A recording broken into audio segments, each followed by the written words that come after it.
नमस्कार बच्चों, इस ऑनलाइन क्लास में आप सभी का हार्दिक स्वागत है। बता तो ये जो पंक्तियां मैं बोल रही हूँ ये किस तरह की कविता है? कर चले हम फिदा जानू तन साथियों, अब तुम्हारे हवाले वतन साथियों। Yes, very good. ये एक देशभक्ति कविता है। बच्चों देखो, जो देशभक्ति कविता होती है वो इस तरह की कविता है जिसमें देश के लिए जो वीर सैनिक हैं, वीर सिपाही हैं, वो अपने जानों को न्यौछावर कर देते हैं। इस तरह की कविता को हम क्या कहते हैं? देशभक्ति कविता। तो ये कविता कर चले हम फिदा कैफी आजमी द्वारा रचित एक देशभक्ति गीत है जो आप लोगों के लिए रची गई है। जब भारत और चीन के मध्य युद्ध छिड़ा था, सन 1962 की बात है, तब हमारा देश आज़ाद हो चुका था और जो सीमा रेखा थी हमारे भारत और चीन का जो बॉर्डर था उसमें कई सैनिक क्या हो गए थे? शहीद हो गए थे अपने देश को बचाने के लिए दुश्मनों से। तो उस तरह का जो माहौल था, उस माहौल को कविवर ने बहुत सुंदर ढंग से इस गीत के माध्यम से प्रस्तुत किया गया है। तो इसका नाम है कर चले हम फिदा। तो इस गीत के माध्यम से कविवर कैफी आजमी जी यह कहना चाहते हैं कि जो हमारे देश के जो वीर सैनिक थे जिन्होंने अपने जान की आहुति दी, किस लिए? हमारे देश की रक्षा के लिए। तो वो जो सैनिक थे वो तो मर गए, लेकिन उन्होंने मरते दम तक लड़ाई किया और हमारे देश को बचा के रखा दुश्मनों से। उन्होंने हम सबको ये कहा है कि जिस तरह हम युद्ध करते करते अपने प्राणों की आहुति दे देते हैं, ठीक उसी तरह आप देशवासियों भी, आप लोग को भी हमारे जगह लेना पड़ेगा। हम मरते मरते आपको ये कहते जा रहे हैं कि ये कहकर जा रहे हैं कि आप लोग हमारे बाद इस देश की रक्षा करना। इस देश की रक्षा का भार उन्होंने हम देशवासियों को देते हुए ये कविता में कहा है, जो कैफी आजमी जी ने बड़े सुंदर ढंग से प्रस्तुत किया है। ठीक है, मैं पहले आपको ये कविता का पाठ करके सुनाती हूँ। एक्चुअली ये कविता भी है और यह एक गीत भी है। ठीक है, जो कई फिल्मों में भी मैंने देखा है गाया जाता है। कभी कभी जब देश का कोई मूवी चलता है, देश का कोई जो फिल्म आता है, तो उसमें ये 2-3 लाइनें गाई जाती है। तो ये कविता इस प्रकार है बच्चों। कर चले हम फिदा जानू तन साथियों, अब तुम्हारे हवाले वतन साथियों। सांस थमती गई, नब्ज जमती गई, फिर भी बढ़ते कदम को ना रुकने दिया। कट गए सर हमारे तो कुछ गम नहीं, सर हिमालय का हमने न झुकने दिया। मरते मरते रहा बाकपन साथियों, अब तुम्हारे हवाले वतन साथियों। जिंदा रहने के मौसम बहुत है मगर जान देने की रुत रोज आती नहीं। हुस्न और इश्क दोनों को रुसवा करे वो जवानी जो खूह में नहाती नहीं। आज धरती बनी है दुल्हन साथियों, अब तुम्हारे हवाले वतन साथियों। राह कुर्बानियों की न वीरान हो, तुम सजाते ही रहना नए काफिले। फतह का जश्न इस जश्न के बाद है, जिंदगी मौत से मिल रही है गले। बांध लो अपने सर से कफन साथियों, अब तुम्हारे हवाले वतन साथियों। खींच दो अपने खूह से जमी पर लकीर, इस तरह आने पाए ना रावण कोई। तोड़ दो हाथ अगर उठने लगे, छूने पाए ना सीता का दामन कोई। राम भी तुम ही लक्ष्मण हो साथियों, अब तुम्हारे हवाले वतन साथियों। वाह वाह वाह वाह वाह, कितनी अच्छी गीत है, कितना सुंदर है ये गीत, जो वीरता से ओज पूर्ण है, वीरता से भरा हुआ है, ओत पोत है ये गीत। कर चले हम फिदा जानू तन साथियों, मतलब हम जा रहे हैं, हम इस देश की खातिर हमने मृत्यु को गले लगा लिया है। हे देशवासियों, हमारे बाद आप इस देश की रक्षा करना, इस देश को बचाए रखना। यह कहते हुए जो हमारे देश के वीर सैनिक है, जो वीर सिपाही है, वो अपने जान को जोखिम में डालते हुए शहीद हो गए हैं। उन्होंने इस तरह इस गीत के माध्यम से देशवासियों से कहा है। चलो पढ़ते हैं पहले ये पहली पंक्ति। हाँ, कर चले हम फिदा जाने तन साथियों। क्या कहा है इस पंक्ति में? कहा है कर चले हम फिदा जानो तन साथियों, मतलब हम जा चुके हैं। फिदा मतलब क्या है? हाँ, न्योछावर, हम मर चुके हैं इस देश की खातिर, हमने अपने प्राणों की आहुति दे दी है। कर चले हम फिदा जानो तन साथियों, हमारा जान, हमारा शरीर खत्म हो चुका है, अब ये देश तुम्हारे हवाले हम कर रहे हैं। समझ आया क्या बोला? कि हम जा चुके हैं, हम फिदा हो चुके हैं, हम न्योछावर हो चुके हैं इस देश की खातिर। है साथियों, अब ये देश हम तुम्हारे हवाले करके जा रहे हैं। अब तुम्हारे हवाले वतन साथियों। सांस थमती गई, नब्ज जमती गई। नब्ज मतलब क्या है? नब्ज मतलब जो नर्व है, जो हमारे हाथ के जो नसें हैं, जो नाड़ी है जिससे खून का चलाव होता है, जहाँ से खून चलता है, बहाव होता है, हमारे शरीर में खून जहाँ से चलता है, इसे हम क्या बोलते हैं? नब्ज, नाड़ी। कहा गया है सांस थमती गई, हमारे सांस रुक रही थी, थम रही थी, और हमारे जो नब्ज थे वो ढीले पड़ रहे थे, लेकिन फिर भी बढ़ते कदम को न रुकने दिया। फिर भी हम लड़ते रहे, दुश्मनों को मारते रहे, उसे दुश्मनों को हमारे देश के अंदर आने नहीं दिया है। हम लड़ते लड़ते हमने अपने जान की आहुति दे दी, फिर भी बढ़ते कदम न रुकने दिया। कट गए सिर हमारे तो कुछ गम नहीं, सर हिमालय का हमने न झुकने दिया। कि जो हमारी जो हिमालय पर्वत है, हमारी देश की आन बान और शान है, जो हिमालय पर्वत का जो सिर है, जो हमारी शान है, उसे हमने झुकने नहीं दिया है। दुश्मनों को हमने अपने देश के अंदर आने नहीं दिया है। हमने अपनी जान गंवा दिया है, लेकिन हमने दुश्मनों को अपने देश के अंदर आने नहीं दिया है। हमने हिमालय पर्वत की आन बान और शान को बचाए रखा है। हे देशवासियों, इस तरह से हम शहीद हो गए हैं, लेकिन जो हमारे देश का रखवाली अभी तुम लोग करना। देशवासियों से उन्होंने क्या किया है?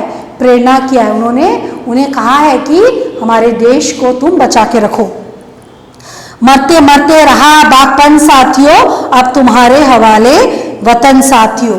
बागपन मतलब बहादुरी से, हमने मरते मरते दम तक बहादुरी से अपने दुश्मनों से लड़ाई की है, लेकिन फिर भी हमने अपने दुश्मनों को हमारे देश के अंदर आने नहीं दिया है। यही कहा गया है इन पंक्तियों में। ठीक है, समझ आया बच्चों?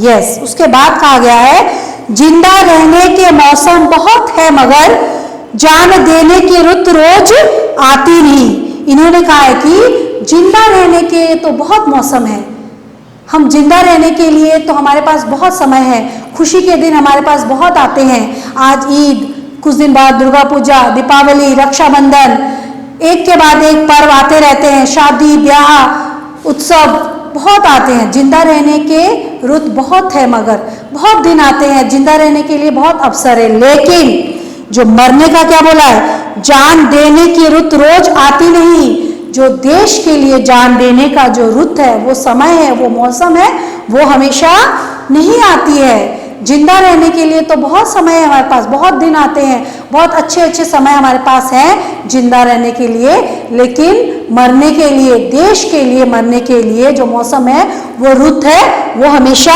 आती नहीं। ठीक है, रुत मतलब ऋतु, वो मौसम हमेशा आती नहीं। हुस्न और इश्क दोनों को रुसवा करे। हुस्न और इश्क मतलब क्या होता है? हुस्न मतलब खूबसूरती, और इश्क मतलब क्या होता है? हाँ, मोहब्बत। ठीक है, जो जवानी है, जवानी में हमारा क्या भरा रहता है? हुस्न रहता है, हम बहुत सुंदर रहते हैं। जब कोई बच्चा जवान होता है ना, वो देखने में कैसा होता है? बहुत सुंदर होता है। और इश्क क्या होता है? मोहब्बत उसके जानो जहन में एक मोहब्बत उसके अंदर दौड़ रही होती है। मैंने देखा है बच्चों, क्लास में भी मैंने देखा है, जो क्लास 9-10 के बच्चों के अंदर क्या होता है, एक जज्बा होता है। किस चीज का जज्बा? हुस्न और इश्क का। तो आपको ये जो हुस्न और इश्क का जो जज्बा है उसे अपने देश के लिए गवा देना चाहिए। मैं ये चाहती हूँ कि आपके अंदर जो ज्वाला है, जो जवानी का जो इश्क है, जो मोहब्बत है, वो गलत रास्ते में ना जाके आपको अपना जो जवानी है वो राइट डायरेक्शन में जाना है, सही दिशा में जाना है और देश के लिए कुछ करना है, अर्थात देश के लिए मर मिटना है। ये कहा गया है कि हुस्न और इश्क दोनों को रुस्वा करे। रुस्वा मतलब क्या है? तौहीन करे, उसको नाराज। अपना जो हुस्न और इश्क है उसको रुस्वा करो। वह जवानी जो खूह में नहाती नहीं, आज धरती बनी है दुल्हन साथियों, अब तुम्हारे हवाले वतन साथियों। कहा गया है कि जो जवानी है जो हमेशा नहीं आती है, वो जो जवानी जो आपके पास अभी है, जो अभी आपके पास आई है, उस जवानी को आप इधर उधर के समय में बर्बाद मत करो, अपने देश के खातिर मर मिटो। ये कहा गया है कि हुस्न और इश्क दोनों को रुस्वा करे, वो जवानी जो खून में नहाती नहीं। वो जवानी जो है, जो खून मतलब खून में नहाती नहीं, आज धरती बनी है दुल्हन साथियों। आज जो हमारी धरती है वो दुल्हन बनी है। मतलब दुल्हन क्या होता है? जो नई शादी होती है तो दुल्हन बनते हैं ना, तो वो हमारे जो धरती माँ है वो दुल्हन है। उसकी रक्षा के लिए आपको अपने प्राणों की आहुति देके उस दुल्हन को बचाना है, उस धरती माँ को बचाना है। जो आपकी जो जवानी है, जवानी का जो जोश है, उस जोश को आपको किस काम में लगाना है? अच्छे काम में लगाना है, देश के लिए लगाना है। और जो धरती माँ है, जो दुल्हन बन के आई है, जो दुल्हन के रूप में है, उसको बचाना है। ठीक है, ये कहा गया है कि दुल्हन रूपी जो हमारे देश की धरती माँ है, अब तुम्हारे हवाले वतन साथियों है। साथियों, उस दुल्हन, उस धरती माँ को तुम्हें बचाना है, ये कहा गया है इसमें। उसके बाद कहा गया है, राह कुर्बानियों की न वीरान हो, तुम सजाते ही रहना नए काफिले। फतह का जश्न इस जश्न के बाद है, जिंदगी मौत से मिल रही है गले। बांध लो अपने सर से कफन साथियों। बहुत अच्छी बात कही गई है। यहाँ पर क्या कहा है? कवि कहते हैं कि जब जवान सीमा पर दुश्मनों से लड़ने जाते हैं तो वह अपने क्या करते? सर पर एक कफन बांधते हैं। उन्होंने जो कफन बांधा है, अर्थात उसे पता होता है कि देश के लिए लड़ते हुए उसे अपने प्राण भी न्यौछावर करना पड़ सकता है। फिर भी सैनिक के काफिले सदैव हथियारों से सज धज कर तैयार रहते हैं और पीछे नहीं हटते। कवि कहते हैं कि अपने दुश्मनों को हराना है, इसीलिए हमें अपने देशवासियों को भी तैयार रहना है कि हमारे बाद आप लोग को भी अपने सिर में कफन बांध के या रुमाल या कपड़ा बांध के देश के लिए मर मिटने के लिए तैयार रहना है। क्योंकि अब हम देश को बचाते बचाते हमारा जान जा रहा है, हमारे बाद है देशवासियों, आपको इस देश की रक्षा करनी है। यही कहा है, राह कुर्बानियों की ना वीरान हो। जो कुर्बानी दिए, जो हमने शहीद हुए हैं, ये जो राह है, ये राह वीरान नहीं होनी चाहिए। हमारे बाद किसी और को तैयार होना है, उसके बाद किसी और को इस तरह देश की रक्षा के लिए हमें एक के बाद दूसरा, दूसरे के बाद तीसरा को तैयार रहना है। वीरान नहीं होनी चाहिए वो राह, कभी क्या नहीं होनी चाहिए? खाली नहीं होनी चाहिए। कुर्बानी मतलब शहादत के लिए, वीरान मतलब सूना नहीं होना चाहिए। काफिला मतलब कतार, लोगों का समूह। फतह मतलब विजय के लिए, जश्न मतलब खुशी के लिए तैयार रहना चाहिए। समझ आया?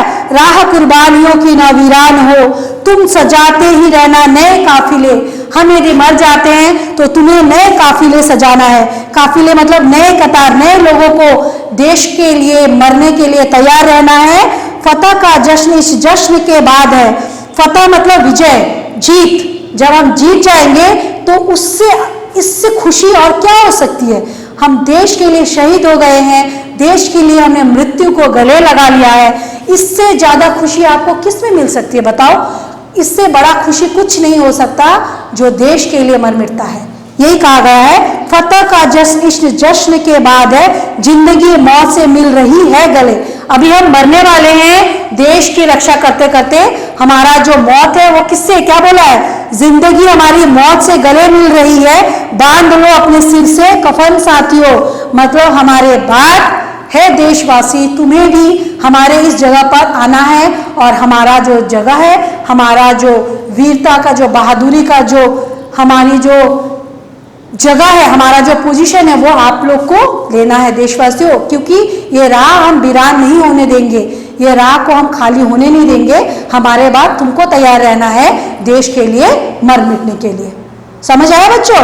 यस, हमें क्या करना है? देश के लिए हमेशा तैयार रहना है, मर मिटने के लिए। यही कहा है कि हम यदि मर जाते हैं तो किसी दूसरे को तैयार रहना है हमारा जगह लेने के लिए, ठीक है। और दूसरों के बाद फिर तीसरे को खड़े रहना है उसकी जगह लेने के लिए, जो ये वीरान होने नहीं देना है। देश के लिए मर मिटने की जो राह है, इसे हम वीरान होने नहीं देंगे। और अंतिम पंक्ति में बड़े सुंदर ढंग से कविवर कैफी आजमी ने कहा है कि खींच दो अपने खूह से जमी पर लकीर, इस तरह आने पाए ना रावण कोई। बोला है कि है देशवासियों, है शहीदों, है वीर सैनिकों, है बहादुर, तुम क्या करो? खून से लकीर खींच दो। मतलब एक लकीर खींचो, जिस लकीर के अंदर जो रावण है, जो दुश्मन है, रावण किसे कहा गया है? दुश्मन को कहा गया है कि दुश्मन रूपी रावण इस लकीर के अंदर आ नहीं सके, वो हमारे देश में आक्रमण करने के लिए आ नहीं सके। इसलिए तुम एक ऐसा एक लकीर खींच दो। लकीर कैसे खींच रहा है? ऐसे एक लंबा लाइन खींचो। किससे? खून से। खून से एक ऐसे लकीर खींचो कि जो दुश्मन है वो हमारे देश में ना आ सके, इसके अंदर आ नहीं सके। ये कांटे वाला एक लकीर खींच दो। किससे? खून से ये लकीर खींचो। किससे खींचो? खून से ये लकीर खींच दो। हाँ, क्या बोला है? खींच दो अपने खूह से। खूह कहा गया है, किसे कहा गया है? खूह। खूह मतलब खून। खून से ये लकीर खींच दो। खींच दो अपने खूह से जमी पर लकीर। जमी मतलब क्या है? जमीन पर। कहां पर खींचना है? जमीन पर ये लकीर खींच दो, जिससे दुश्मन रूपी रावण हमारे देश पर आक्रमण ना कर सके, हमारे देश पर ना घुस सके। हाँ, क्या कहा गया? इस तरह आने पाए ना रावण कोई, तोड़ दो हाथ अगर उठने लगे, छूने पाए ना सीता का दामन कोई। वाह वाह, कितनी अच्छी बात कही गई है कि सीता का दामन। सीता का दामन हमारे धरती माँ। सीता किसे कहा गया है? हाँ, सीता कहा गया है धरती माँ को। हमारी जो धरती है, मातृभूमि है, उसे धरती माँ को क्या कहा गया है? सीता। जो हमारी जो धरती माँ है, जो सीता के रूप में विराजमान है, उस सीता का जो दामन है, आंचल है, जो आंचल होता है ना, ये आंचल जो हम कहते हैं किसी का सुंदरता का प्रतीक है। जो सीता का जो दामन है, सीता अर्थात धरती माँ का आंचल को कोई दुश्मन यानी रावण रूपी शैतान दुश्मन हमारे सीमा के अंदर नहीं आ सके और धरती माँ का आंचल को गंदा ना कर सके, खराब ना कर सके। यही कहा गया है कि इस तरह आने पाए ना रावण कोई, तोड़ दो हाथ अगर उठने लगे, छूने पाए ना सीता का दामन कोई। राम भी तुम ही लक्ष्मण साथियों, अब तुम्हारे हवाले वतन साथियों। है देशवासियों, है वीर सिपाहियों, है बहादुर सैनिकों, तुम क्या हो? तुम हमारे देश के राम भी तुम हो और लक्ष्मण भी तुम हो। अभी तुम्हारे हवाले हमारा देश है, तुम्हारे हवाले हमने ये धरती माँ को कर दिया है कि सीता को मतलब धरती माता को कोई रावण आके ना गंदा कर सके। हमारे देश को दूसरे देश के जो दुश्मन है वो आके हमारे देश में प्रहार ना कर सके, अटैक ना कर सके, हमारे देश की सीमा में आक्रमण ना कर सके और हमारे देश की आन बान और शान को बचाए रखने के लिए तुम हमारे देश के क्या हो? राम और लक्ष्मण हो। अभी ये देश हम तुम्हारे नाम पर करके हम शहीद हो रहे हैं। ये कौन कह रहा है? लड़ते लड़ते जो शहीद हो चुके हैं, जो सैनिक हैं, जो बहादुर शहीद हैं, जिसे हम क्या कहते हैं? शहीद सैनिक, जिसे हम बोलते हैं शहीद। वो शहीद बहादुर सैनिक कह रहे हैं शहादत के लिए जो जा रहे हैं, जो शहादत हो चुके हैं, जो देश के नाम पर मर मिट चुके हैं, वह कह रहे हैं देशवासियों से कि तुम अभी हमारे देश की रक्षा करने के लिए हमारा स्थान तुम लो और तुम राम और लक्ष्मण की तरह सीता अर्थात धरती माँ को बचाए रखो, जैसे रावण रूपी दुश्मन हमारे देश पर आक्रमण ना कर सके। समझ आया बच्चों?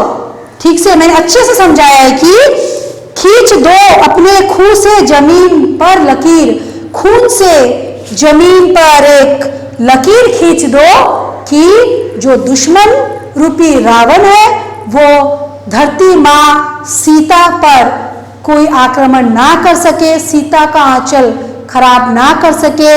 तुम राम और लक्ष्मण की भूमिका अदा करो, तुम हमारे देश के राम और लक्ष्मण बनकर हमारे धरती माँ भारत माँ, हमारी मातृभूमि, हमारी कर्म भूमि, धर्म भूमि और हमारी रणभूमि को तुम राम और सीता की तरह, राम और लक्ष्मण की तरह बचाओ। किसे बचाओ? धरती माँ अर्थात माँ सीता को दुश्मनों से बचाओ। खींच दो अपने खून से जमीन पर लकीर, इस तरह आने पाए ना रावण कोई, तोड़ दो हाथ अगर उठने लगे, यदि कोई हाथ दुश्मनों के उठने लगे उसे तोड़ दो, उसे गिरा दो, मार दो उसको, तोड़ दो उनके हाथ, छूने पाए ना सीता का दामन कोई। राम भी तुम्ही लक्ष्मण साथियों, अब तुम्हारे हवाले वतन साथियों।